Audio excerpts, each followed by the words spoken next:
Reason क्या है, वैज्ञानिक कारण नहीं। देखो ये बहुत गलत बात है, युवाओं को ये पता नहीं है। सुनो, 12 साल में कुंभ क्यों आता है, कौन बताएगा? वैज्ञानिक कारण बताओ भैया, बताओ।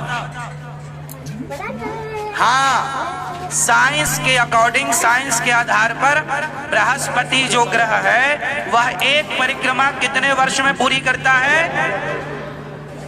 उठा लो गूगल, पूछ लो।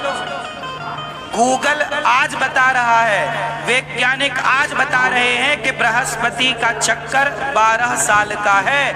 हजारों साल पहले जब सैटेलाइट नहीं थी, नासा नहीं था, इसरो नहीं थी, जब कोई वैज्ञानिक तकनीक नहीं थी, तब हमारे ऋषि मुनि तब भी जानते थे कि बृहस्पति का एक परिक्रमा 12 वर्ष में पूरी होती है। उस परिक्रमा को पूरे होने पर यह महाकुंभ लगता है, यह महाकुंभ की स्थापना होती है।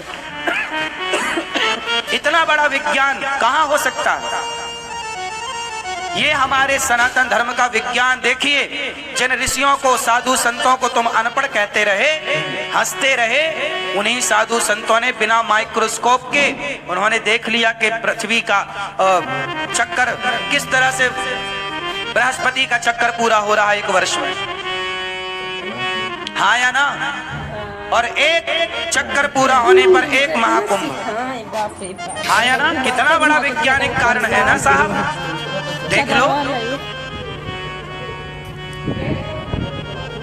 हम लोग जब नासा नहीं था, दुनिया का कोई वैज्ञानिक एजेंसी नहीं थी, तब हम लोग जानते थे कि सूर्य ग्रहण कब पड़ने वाला है, किस तारीख को, कितने बजकर कितने मिनट पर पड़ेगा। आज के 100 साल पहले, 200 साल पहले क्या कोई जानता था? 1950 के बाद तो लगभग 1930-38 में जाकर नासा का गठन हुआ। नासा 1930 और 38 की बात है। पहली सैटेलाइट 1950 में छोड़ी गई। उसके पहले कौन सी सैटेलाइट थी बताओ? ये बहुत पुराना नहीं है, 80 साल पहले, 80 साल पूरा ऑल ओवर 80 वर्ष निकाल लो आप। 80 साल पहले कोई वैज्ञानिक तकनीक किसी तरह की नहीं थी जो आज सैटेलाइट की यदि मैं बात करूं तो, ठीक है। इंजन का आविष्कार तो हो चुका था, चाय नहीं मिलेगा। 1903 में विमान बन चुका था, राइट ब्रदर्स ने बनाया, पर उसके पहले दलपति जी ने बना दिया था। अब मैं आपको ले चलूं एक बात पर। अब बताओ, 500 साल पहले हमारे ऋषि मुनि जानते थे कि सूर्य ग्रहण कब पड़ेगा, किस तारीख पर पड़ेगा, कितने बजकर कितने मिनट पर। बताओ, सूर्य की गति यहाँ बैठ के निकालना ग्रहण की, ये कोई सामान्य बात है? बोलो, सामान्य बात है? लेकिन आज का 500 साल पुराना पंचांग उठा लेना। क्यों, हमारे भैया कुल पुरोहित आए यहाँ वाले? अरे कहाँ? देखो, ये प्रयागराज में ना पूरे भारत के लोगों के कुल पुरोहित रहते हैं, जिन्हें पंडा कहते हैं। अच्छा, वीडियो बना। जब मैं यहाँ आया ना, तो हमारे यहाँ पर हमारी भी बही खाता मिल गई। हमारे पूर्वज आए होंगे प्रयाग, तो उन्होंने मेरा, सोचिए कितनी अच्छी परंपरा हमारे देश की। मैं तो कहता हूँ आज जितने लोगों ने धर्मांतरण कर लिया वो आए और प्रयागराज के पंडों से पूछें, वो सबकी पत्रिका बता देंगे कि तुम्हारे पूर्वज कौन थे। भारत के हर गांव की पत्रिका यहाँ पड़ी मिलेगी आपको। हाँ या ना? यहाँ के पंडे,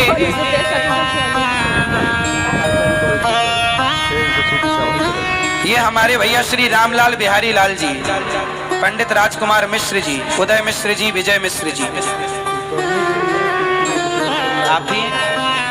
ये हमारे प्रयागराज में जब हमारे पूर्वज कभी आए होंगे नहाने, या हमारे पूर्वजों का जब कभी मृत्यु हुई होगी तो उनकी राख आख विसर्जन करने आए होंगे, तो इन्होंने, इनके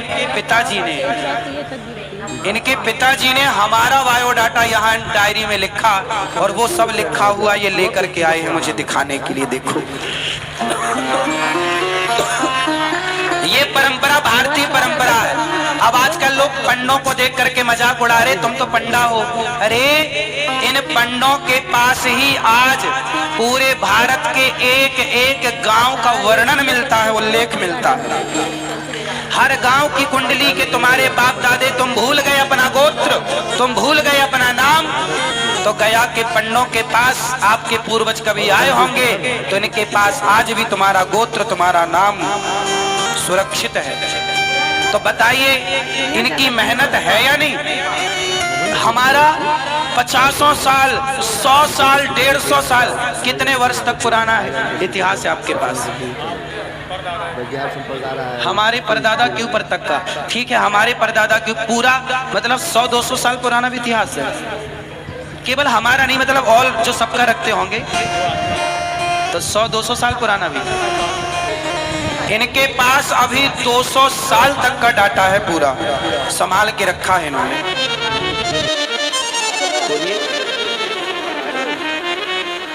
जो भी लोग प्रयाग में आते हैं उनके पूर्वज में आज से 100 साल 150 साल से परंपरा चली आती है।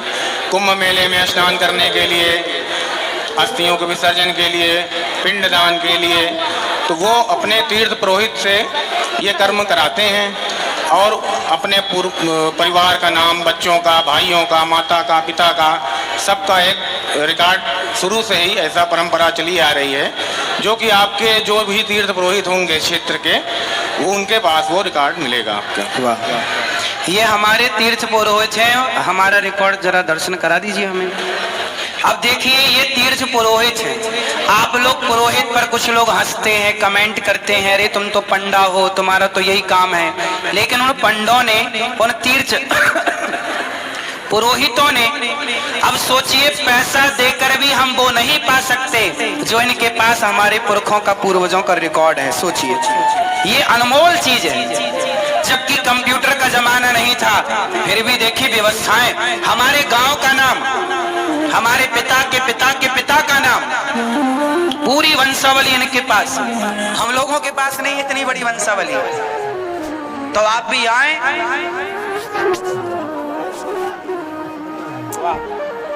जबकि हमने इन्हें कुछ बताया नहीं। ये सब इसमें तारीख लिखते हैं, तिथि। ये देखिए, आप ही पढ़ के बताइए ये पूरा क्या लिखा है। हाँ, बात कर, माइक दीजिए, पूरा पढ़िए आपकी भाषा। एक है इसमें ब्राह्मण तिवारी धतुराहा जी, वासी रेहुंजा जी, बबैया पास में है।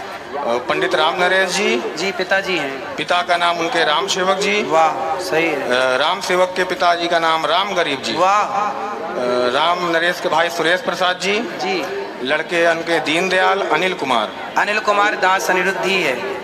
और अनिल कुमार से फिर अनिरुद्धाचार्य, यहाँ लिख लीजिएगा अनिरुद्धाचार्य। भतीजा संजय, साथ में मामा द्वारका प्रसाद जी आए थे। जी। मुर्रई वाले, ये मुर्रई भैया हमारे पिताजी के मामा हैं, उनका नाम भी यहाँ है। और ये आपके दादा की अस्थियां आई थी, आज से 23 वर्ष पहले की बात है। हाँ, हमारे दादाजी की। जी। और उसके पहले आपके दादाजी राम सेवक आपकी दादी शांति बाई के लिए। वाह, देखिए हमारी दादी का नाम इन्हें पता है। सोचिए, मतलब देखिए ये चीज पैसे से मिलेगी बाजार में?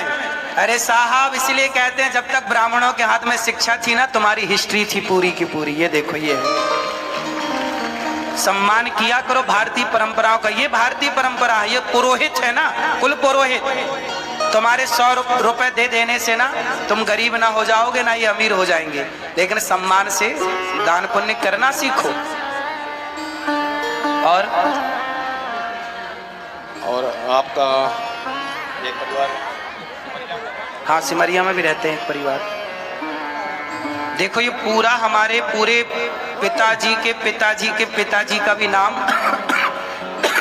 राम गरीब, हमारे राम गरीब जी के पुत्र हुए राम सेवक।